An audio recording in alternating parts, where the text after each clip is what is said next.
Polish ఎట్టి పాడు చేశాను.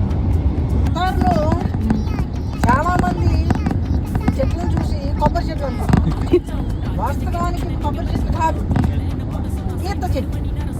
ఈత చెట్ల ఎందుకంటే ఈత చెట్లు ఖర్జూరం పుట్టాయి. ఈతకాయ చిన్నగా ఉంటుంది, ఖర్జూరం కొంచెం పెద్దగా ఉంటుంది. ఏమన్నా అదే అర్థం ఉండదా? డమ్మీలు కొనుక్కుంటే ఎలాగే ఉంటాయి.